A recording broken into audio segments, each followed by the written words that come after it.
I have here Professor Godfred Boateng. He's an economist. He's also a finance lecturer at the University of Business, Ghana Business School. Prof, welcome. Thank you. Good morning. It's been a while. Yeah. Good to have you. Thank you. Right. And then I have Michael Boateng. He's a partner at KPMG. Michael, welcome. Thank you. Right. So, gentlemen, welcome to our special coverage.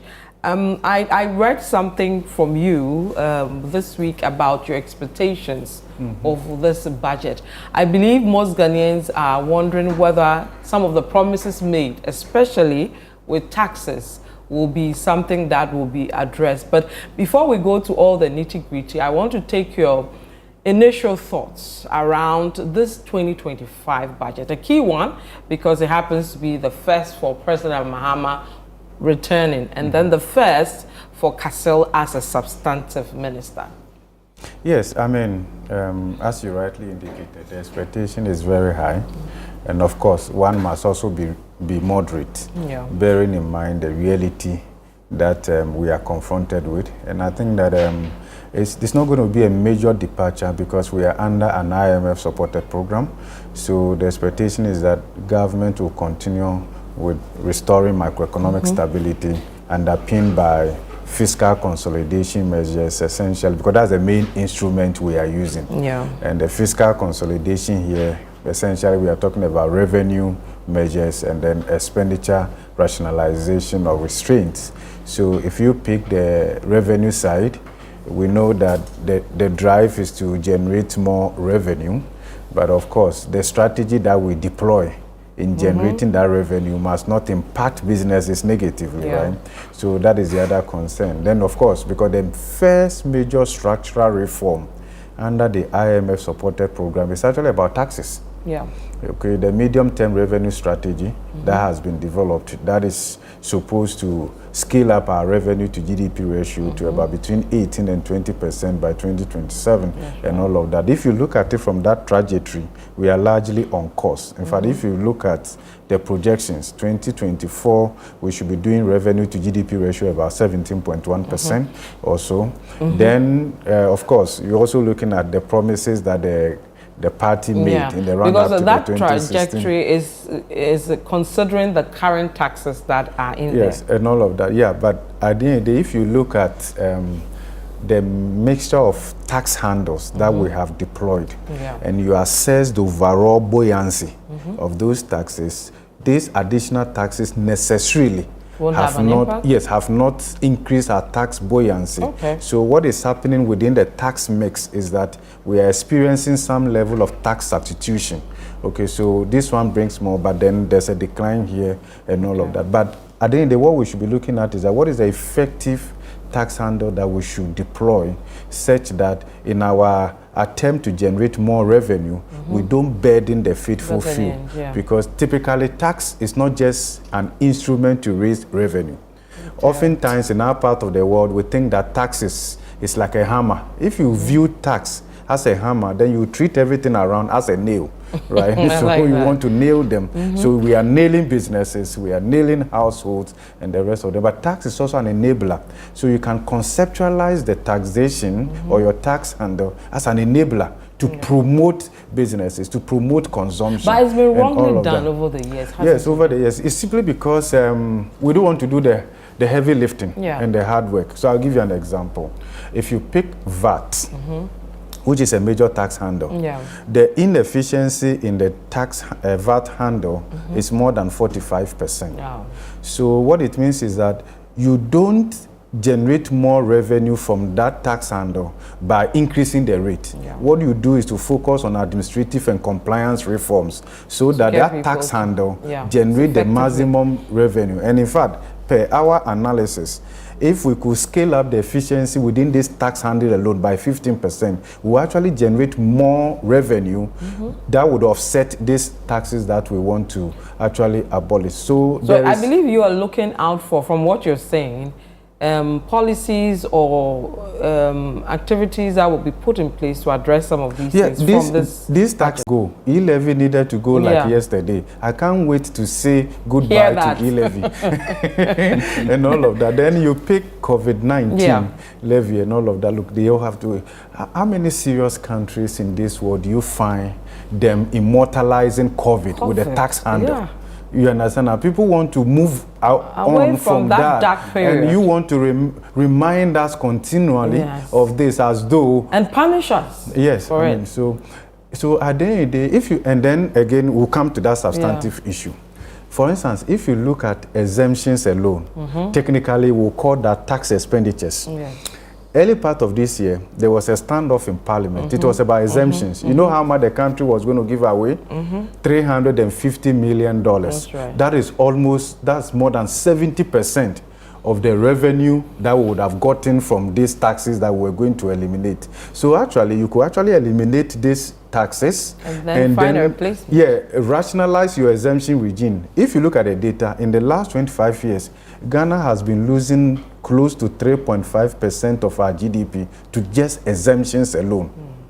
Okay, even though exemptions have been deployed in the literature to promote FDI, generate jobs. Look, this country, we have not been able to track the job creation potential associated with these exemptions, and we are not costing them well, so we are not deploying them efficiently. And once you are not doing that, you are losing revenue, but you are not getting the much needed growth, you are not getting the employment. But then look at the e-levy, for instance.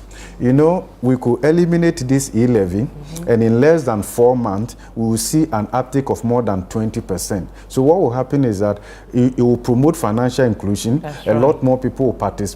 So the Momo operators will generate more revenue, declare higher taxable profit. You're also creating jobs. Then the other thing to look at it is, where does our future lie?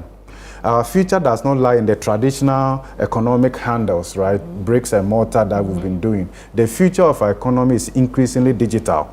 In fact, the future of money is increasingly digital. The future of currency, in fact, the future of finance is increasingly digital. The future of business and all of that. So if the digital economy is projected to expand faster than the traditional economy, you don't impose a restriction on that growth path. Right? What you do is to free up that aspect of the economy to grow. And once it grows, then you generate more revenue. When the pie grows bigger and you even tax a small percentage of that, along the value chain, you're going to raise money. So at the end of the day, if you look at the way we do our taxation, it's more of a punishment, right? Rather than using it to promote businesses. Then you want to come to VAT.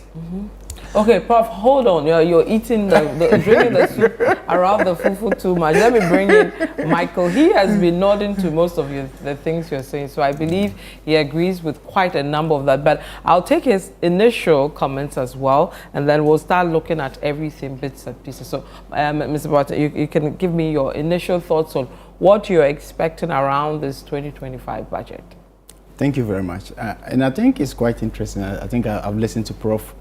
All the points that Prof, I've raised, and I think if I should, the backdrop of our conversation would be KPMG and UNDP actually ran a survey, a pre-budget survey, and it's quite interesting some of the key findings that came from it. So I think we had a very large section of population of businesses who actually responded. Almost, if you look at it, about 80% of the respondents are very excited about this budget.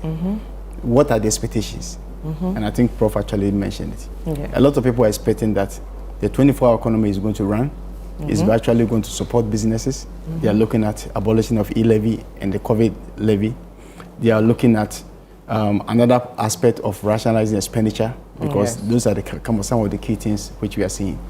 The key question is that if you take a step back and look at all these things, the question then becomes, if you look at the country as a Ghana as a country, our economy, since we went into the IMF program, you see that if we were spending a lot, we were trying to we had Eurobonds, other things to finance our operations. There was a freeze. So you see taxation has been one of the key core components of financing this country. If you look at our history, we've been spending about a third of our tax revenue on servicing debt. a third on paying emoluments, salaries, and just a small fraction on infrastructure. Capital infrastructure. The question is that with this expectation of Ghanaians before the reading of this budget, and then the abolition of COVID, COVID e-levy and all that, and then we'll come to the betting tax. I know some people are saying we shouldn't touch, but they promise to touch. So I'll come to that. So then the question is that if you take e-levy and then COVID, that's almost 6.something billion Ghana cedis. Okay. So if you drop those two, that's a hole that we need to fill as a country. Yeah. One of the things that we are not actually looking at is the geopolitics of what's happening in the world, which is actually affecting our country. If you look at what is happening in the US, it's actually impacting us. And I strongly believe that we are going to see the impact from 2025 to 2026. We take a USAID projects that they've dropped. That are being cut off. Over 250 million USD being pumped in the country. Remember that the president directed that there should be a $150 million additional funds to support the health sector because of the withdrawal. The question is that with all this backdrop, how do you feel it? And I think that's where the expectation of the people and the relations on the ground, and as Prof said, how do we marry see whether we can marry the two. Now, if you take a step back and look at all these things, one of the key things I think you raised, and that the backdrop on the e-levy, one of the key findings that came out from this survey is the use of focusing on the digital and also the e-commerce.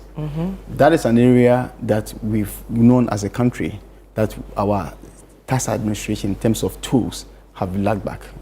We take a step back, the brick and mortar business that we tend to see are facing off. How has our revenue authorities been tooled to actually address this? You look at it, there were a lot of projects that were done in terms of using the Ghana card, the other things to make sure that we can identify all these businesses and promote them. How good are we? How efficient have we been?